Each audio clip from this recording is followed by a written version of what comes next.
Yang lucu itu adalah ketika persoalan etik terus dikapitalisasi, sementara pelanggaran yang jelas-jelas nyata itu belum ada keputusannya. Nah, dan itu. disemunyikan, dibenam. Ini Saatnya ya sekarang kita awasi KPU, kita awasi Bawaslu bersama-sama siapa? Bersama-sama polisi, bersama-sama dengan TNI. Kita berkolaborasi. Saya melihat ini ada aksi manipulatif atau bisa kita sebut black campaign, Gus, di masa-masa tenang. Ketika film itu ini kan tiba-tiba Muhaimin Iskandar itu update, sudah nonton film ini belum? Mengajak untuk menonton film. Padahal ini masa tenang, kita harus hormati kan, bicara soal itu. Assalamualaikum warahmatullahi wabarakatuh. Bertemu lagi dengan kami di acara Ngobrol Politik Indonesia.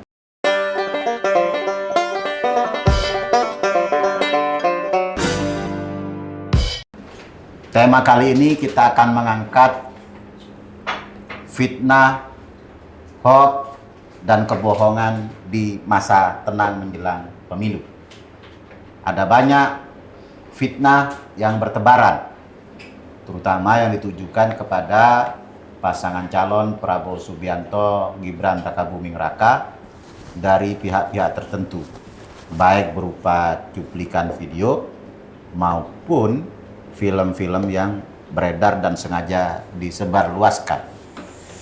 Hadir bersama saya pada malam hari ini ada Bung Nasir, ada Bung Arief Rasidi, ada Dedi Jaya, ini stok lama, muka baru, ada Bung Aderi Sitompul. Ini adalah aktivis-aktivis kepemudaan, sehingga kita harapkan bisa memberikan pencerahan pada edisi kali ini terkait dengan pokok permasalahan yang kita angkat. Bung Nasir, gimana dengan maraknya fitnah yang kita sajikan ini? Ini sepertinya kita memasuki masa tenang, tapi sesungguhnya banyak orang yang tidak tenang. Gimana? Ya, jadi memang menjadi permasalahan khusus ketika kalau kita ambil angle-nya ini kan akademisi yang bersuara banyak. Dari awal kampanye kita melihat ada maraknya para akademisi atau mahasiswa itu membuka mimbar bebas di kampus. Yang pada saat itu mimbar bebas itu ditunggangi oleh kepentingan paslon tertentu. Nah, itu dimulai dari UGM. Nah, kalau terus kemarin sebelum pemilihan pasca banyak sekali para akademisi ataupun dosen, guru besar yang tidak mewakili instansi sebenarnya, hanya sebagai label guru besar, tapi menyampaikan statement atas nama kampus. Padahal dia bukan rektor, dia bukan segala macamnya. Nah, yang mengkhawatirkan terjadinya statement-statement guru besar itu berawal dari mundurnya Mahfud MD yang notabene juga guru besar dari salah satu kampus swasta di Yogyakarta. Yang mengkhawatirkan lagi pada saat itu kita lihat bahwa ketika Mahfud mundur, yang berstatement pertama adalah UGM, di mana itu alma mater Mahfud MD ketika S2, dan UII, di mana Mahfud MD adalah anggota Senat Universitas Islam Indonesia, dan juga dia sebagai guru besar Universitas Islam Indonesia yang statementnya seperti seolah-olah mendukung secara tidak langsung Mahfud MD. Nah, ketika sudah masuk kepada puncak pemilu kemarin, tiba-tiba kemarin kita dihebohkan dengan munculnya sebuah film Dirty Food atau tentang mengupas tuntas kecurangan pemilu. Tapi yang kita aneh, kecurangan pemilu itu dilihat tidak berdasarkan data fakta, tapi berdasarkan opini media. Jadi opini media diputarkan lalu dikomentari oleh para akademisi. Jangan-jangan itu bagian dari upaya maling mau teriak maling. Nah, itu yang kita mengkhawatirkan di sana, karena gini posisinya.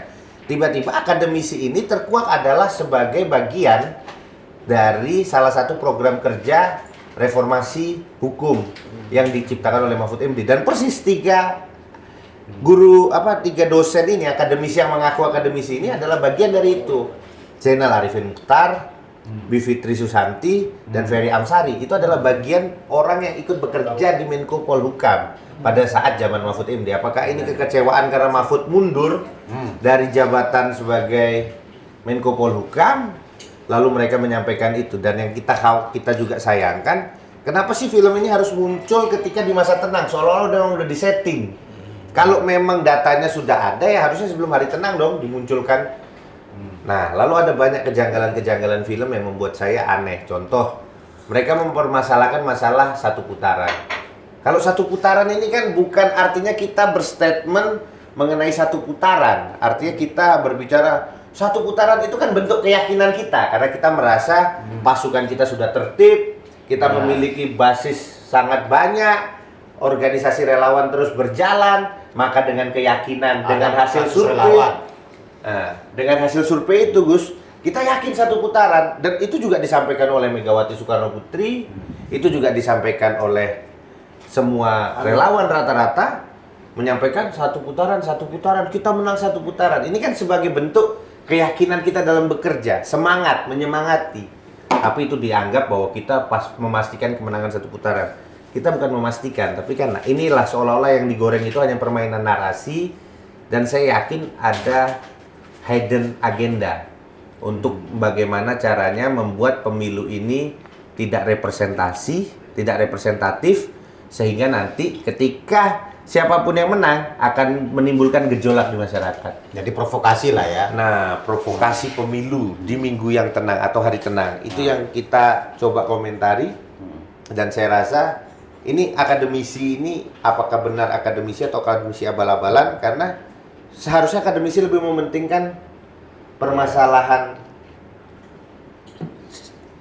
permasalahan luas daripada Objektivitas lah ya. Nah, Dad, gimana Dad? Ya. Nah, itu kan selain film, ada juga itu komentarnya Koni itu, kalau nggak salah dilaporkan ya hari ini. Iya. Koni yang nyangkut ke sana kemari lah. Rupanya kan tambahan dari Nasir tadi, kalau tadi yang orang mengatasnamakan guru besar Sivitas Akademika atas nama kampus ini rupanya tersangkut paut dengan apa tadi? salah satu paslon.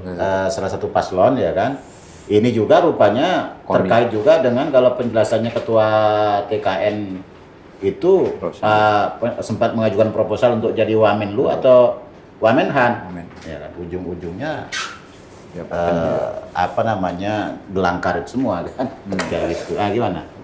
Iya, kalau gue sih berpendapat begini, dari mulai film itu, Dirty Vote itu, kemudian pernyataan Koni yang cenderung di hari tenang itu membuat kisruh suasana. Ini ada dua, memang target mereka itu bisa mendelegitimasi hasil pemilu nanti. Yang kedua adalah pengalihan konsentrasi. Dan target yang kedua ini berhasil. Kenapa dilihat? Ini kita ini bukti aja saya dapat kiriman itu, ada ketua PPK Wonogiri itu tangkapnya memang kasusnya kasus narkoba, kasus ganja. Tapi barang buktinya itu menarik. Barang buktinya itu, nih saya biar tidak salah. PPK ini panitia pemilik kecamatan. Pemilik kecamatan di Wonogiri, gitu kan. Ini rincian buktinya nih ngeri sekali nih. Dia ada 54 amplop coklat.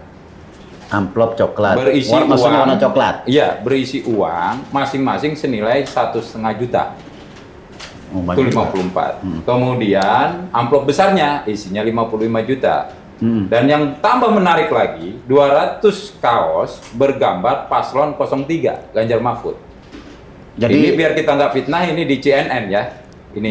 Jadi betul lah itu maling teriak maling. Maling teriak maling. Ini kalau tadi saya bilang, yang satu adalah target mereka bagaimana. Ini kan ada dua target mereka. Ketika mereka nggak bisa cegah kemenangan satu putaran ini, akan mereka degradasi legitimasinya.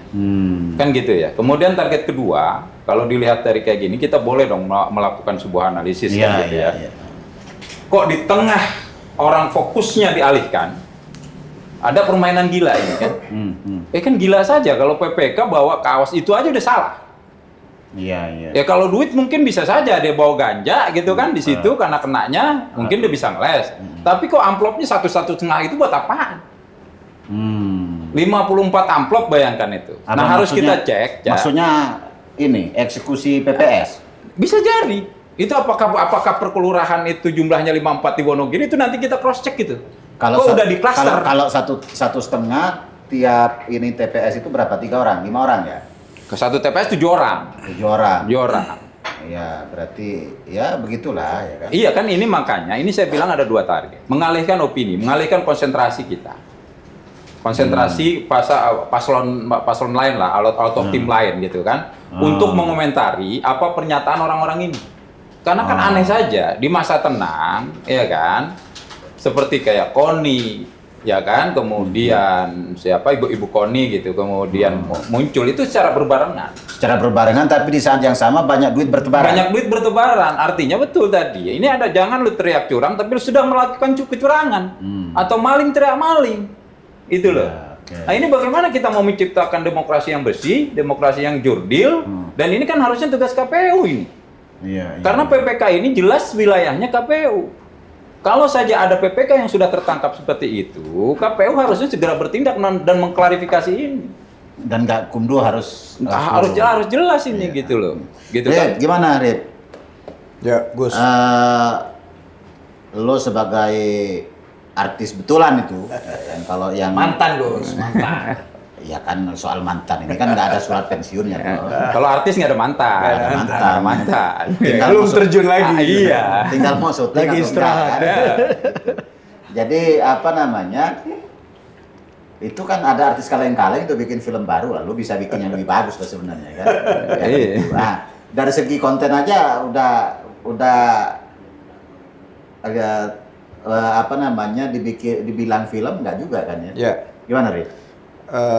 Saya tertarik tadi Gus sampaikan di awal pembukaan fitnah, ya kan, merujuk kepada yang Gus sampaikan, lalu Cak Nasir juga sampaikan mengenai film dokumenter Dirty Vote ya.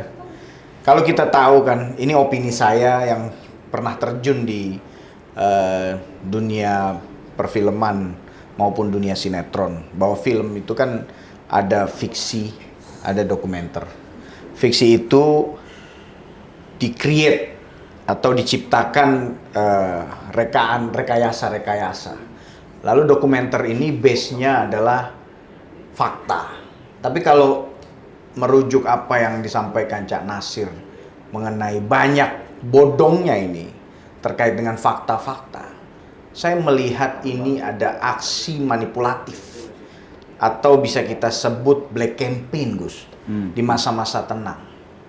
Jadi saya melihat ini adalah ada skema atau ada format bagaimana ingin menimbulkan distrust dari masyarakat sehingga melihat film-film abal-abal itu kan kita lihat viewersnya sudah mulai menggila itu kan. Saya nggak tahu apakah di-boost untuk orang bisa semua melihat atau membagikan itu.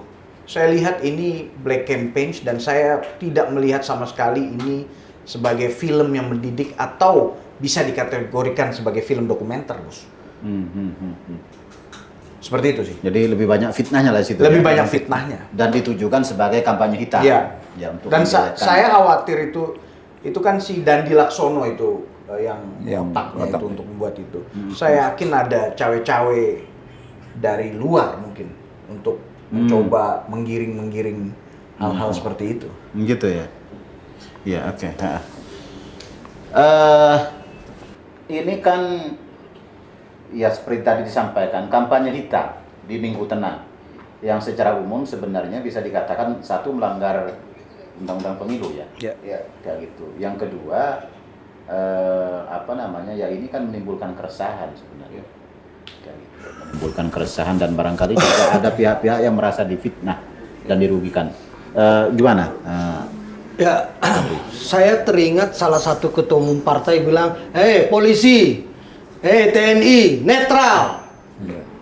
Saya tertarik. Saatnya polisi menunjukkan kenetralannya, tangkap. Proses secara hukum. Pelaku-pelaku dirty force, termasuk bintang filmnya, termasuk yang skenarionya, sutradaranya. Udah jelas kok ini pelanggaran pemilu berat ini. Itu satu. Saya ingin lihat itu. Sekarang kan sudah ada permintaan netral, ya tunjukkan bahwa polisi itu netral. Nah, kemudian saya juga tertarik dengan yang disampaikan oleh Bung Dedi. Saatnya ya sekarang kita awasi KPU, kita awasi Bawaslu bersama-sama siapa? Bersama-sama polisi, bersama-sama dengan TNI, kita berkolaborasi.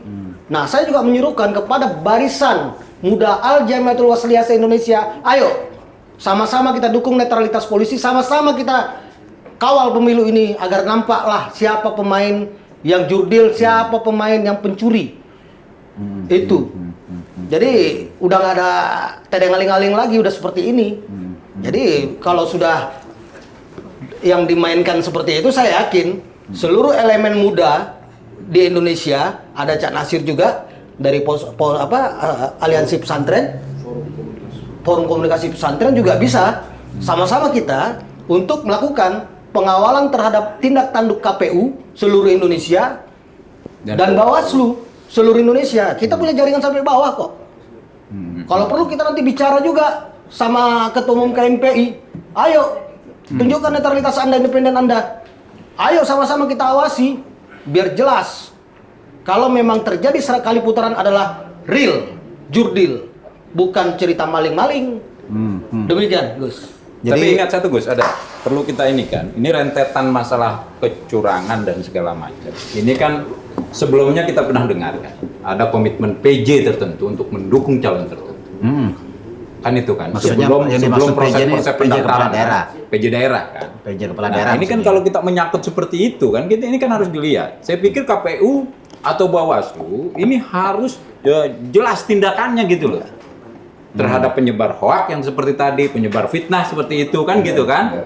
Terus kemudian yang sudah tertangkap perangkat PPK itu, PJ itu sampai hari ini kan kita nggak pernah tahu keputusan Bawaslu terkait dengan PJ itu. Ya kan, dengan salah satu ada komitmen itu jelas. Apa tindakannya? Ya jangan Hari ini. sampai ada dugaan Maksudnya masuk angin. keputusan Bawaslu itu apa terhadap itu gitu loh. Ya di Minggu Tenang. Bukan yang sebelumnya aja kita belum pernah tahu, Cak. Oh iya. Iya kan? Yang ada kan itu nyebar semua itu. Iya. Itu diproses atau tidak? Yang bikin fakta Integritas itu. Iya. Nah, ini kan kita ingatkan kepada Bawaslu dan KPU gitu loh. Yang Kabinda ya, Nak, ya Kabinda itu. Yang kasusnya, iya, yang Kabinda ya. itu iya. Dan itu kan hari ini kan belum ditindak tegas. Apakah dia dipecat? Kan gitu kan? Terus terhadap orang yang memang bekerja sama itu. Ini kan bukan satu pihak.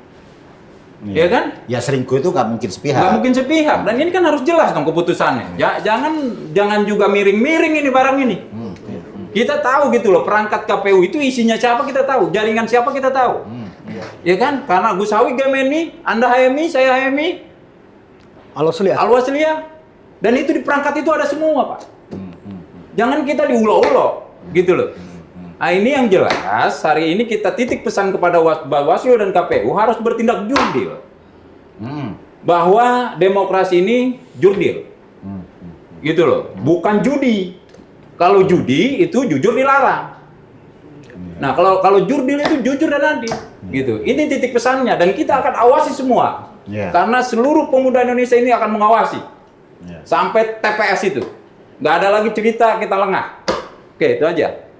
Tapi memang jujur yang menarik kan seperti ini ya. Kita tuh kan selalu dibilang bahwa 02 ini yang memenuhi unsur kecurangan. Selalu dibangun opini seperti itu kan. Betul. Tapi kita dengan narasi yang kayak gitu, dengan data yang bagaimana? Nah, masalahnya kita nggak pernah tiba-tiba kita seolah-olah lengah dengan kecurangan-kecurangan yang memang sudah jelas ada. Seperti Ganjar, terus dengan mohon maaf 03 tadi dengan masalah ini PPK. menjadi momok tersendiri karena kesakit hatian mengenai kemajuan Gibran, terus etika selalu menjadi permasalahan. Kita harus sepakati dulu bahwa etika dalam bernegara adalah hukum. Kalau kita berproses pada etika itu kan gamang, nggak jelas. Ya beda ukurannya Apa? Tidak. Makanya kan kita harus sepakati bahwa etika bernegara itu adalah hukum. Ketika kita berusaha menjadikan etika, yaitu menjadikan produk hukumnya kan begitu. Nah, Betul. contoh, kalau kita mau buka-buka sedikit aja nih, biar kita agak nakal sedikit. Ingat nggak ketika pengumuman Bawaslu di daerah ada kemunduran 1 hari? Ya, hampir seluruh Indonesia itu. Yang bahkan pada saat itu bisa dikatakan 4 pimpinan komisi 2 itu protes.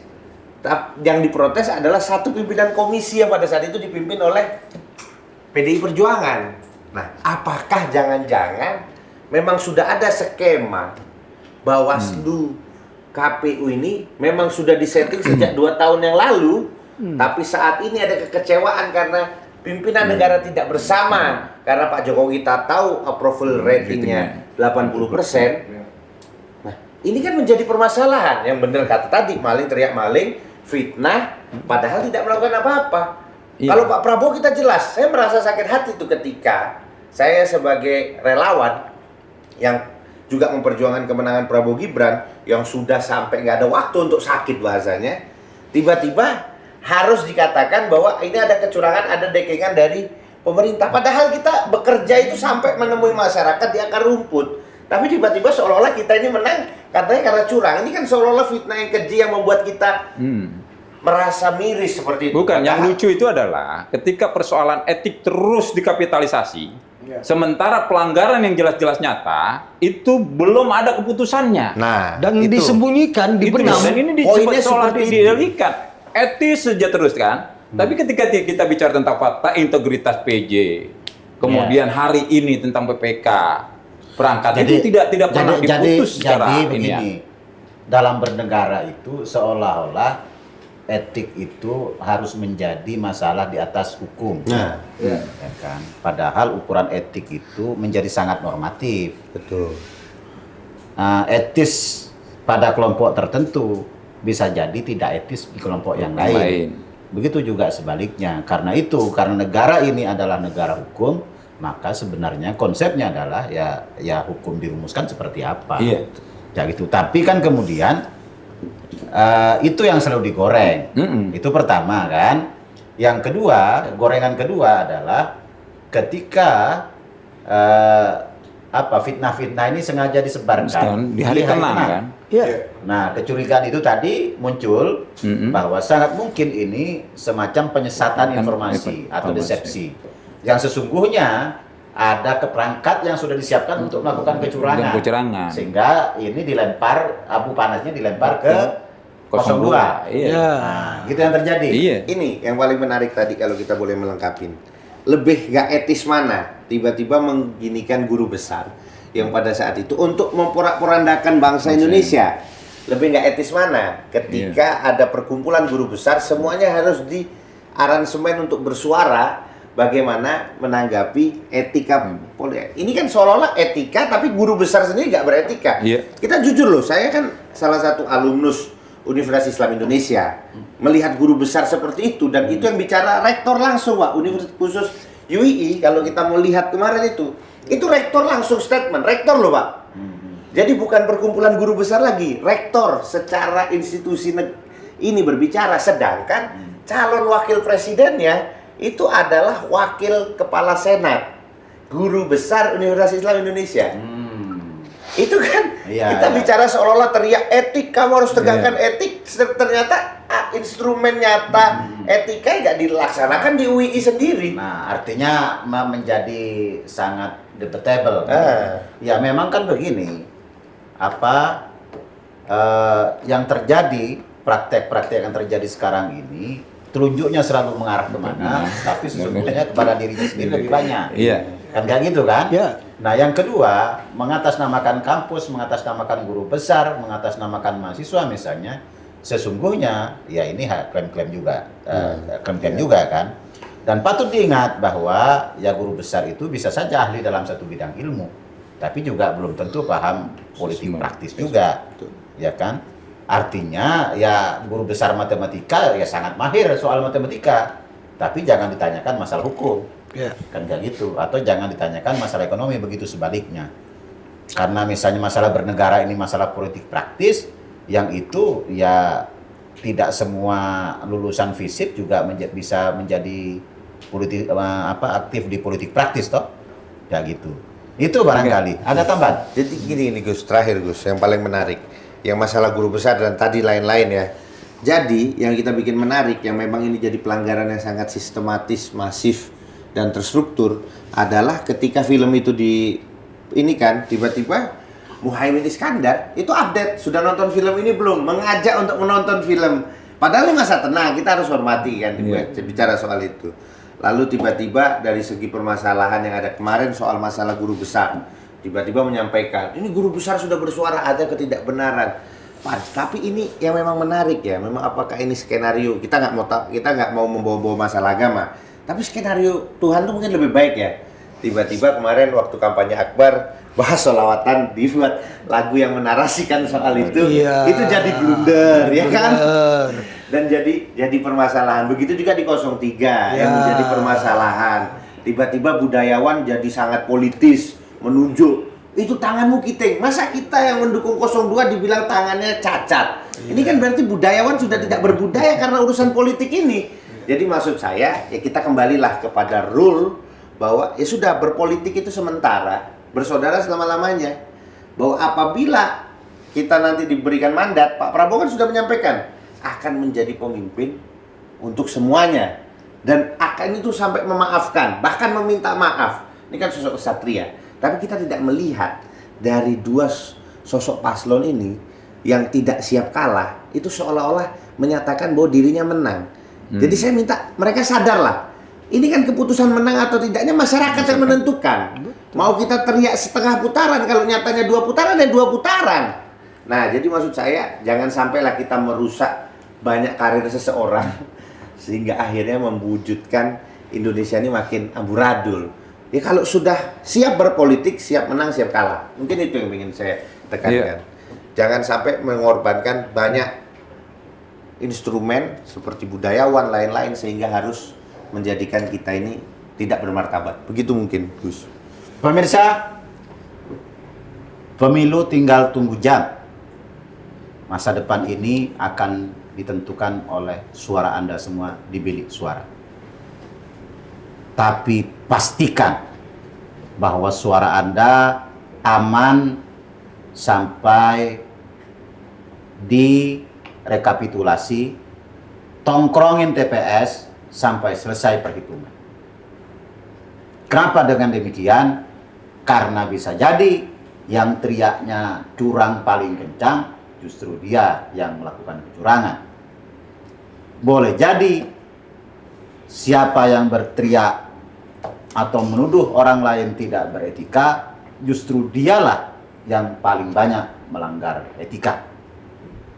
Dan boleh jadi juga siapa yang menuduh pihak lain melakukan praktek-praktek jahat, sesungguhnya dialah penjahat sejati.